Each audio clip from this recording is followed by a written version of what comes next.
everyone, welcome back to today's video. I, Srishti Mishra, legal attorney, Lex Click and Company, is going to present today's video topic, that is Transfer of Property Act 1882, that is under section 6. This video we will be talking about section 6. So talking about this first, let us discuss what section 5 of this act, that is 1882, talks about. So section 5 talks about the transfer of property that should be between two living individuals, okay, that can be company, association, or living body of individual, okay. So transfer of property, if the transfer of property is taking place, so it should be done in present and future. Past is not considered. क्या हुआ, it's not considered in this transfer of property act. So basically talking about section 6 in today's video. So section 6 deals with the concept that which all item, which all kind may be transferred and which all are not transferred, okay. Property of any kind may be transferred, okay, in section 6. Property of kind of any property will be transferred, but with some exceptions are there, exceptions are there. So talking about first exception, suppose that in a relation there is someone who is old, who is sick, and in nearby future he will going to die soon, and a point that clicked in your mind, that you thought that he do not have any child, not a male child, not a female, he do not have any child, matlab property will indirectly come to me only, you thought that, but it's not that, okay.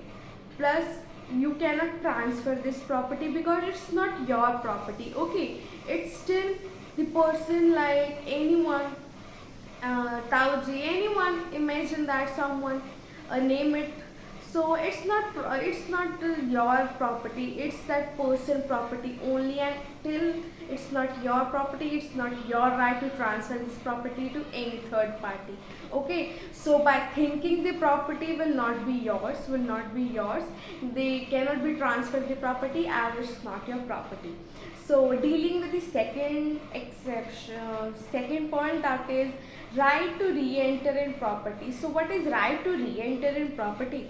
So suppose, with example, that suppose you have given your land on lease, okay, for 1 year, and you told that person to give the monthly rent on every first date of every month, okay, but with some condition, or he do not want to give the rent, the person is not able to give you the rent on every month, and due to which you have the right to re-enter in property again. You have the right.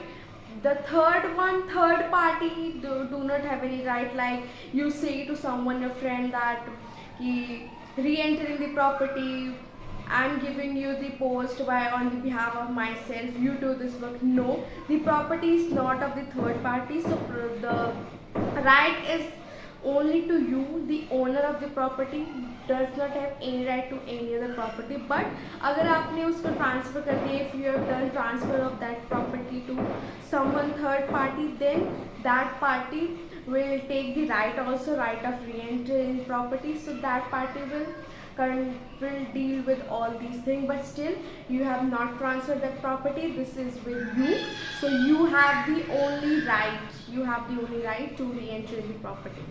Now that is third, that is easement.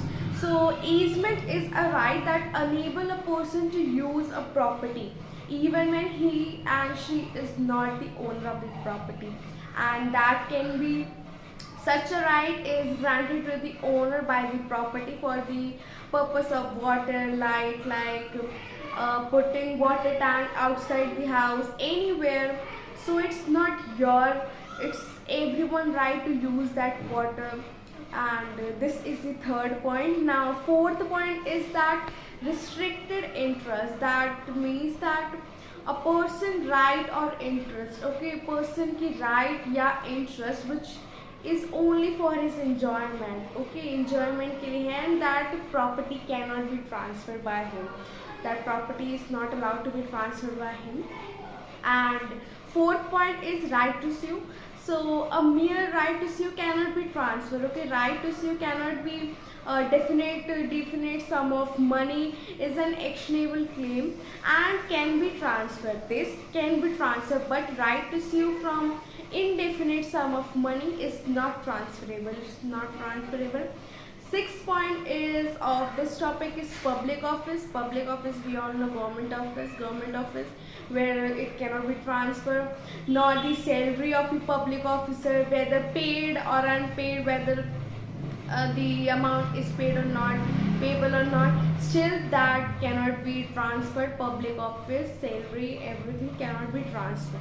Seventh point of this is stipends and pensions. So stipends are allowed to all the military members, naval, air force, and pension to the civil pensioner and the government officers. Political person also get the pension. So this cannot be transferred at all. This cannot be transferred. This is the these are some points which talks about the property under section 6 which cannot be transferred, all the kinds of property which cannot be transferred. So this is whole about the today's video, and I hope you find this video informative. And if you find this informative, go and smash the thumbs up button, subscribe to the channel, and let me know your feedback in the comment box below down. Till then, take care, goodbye.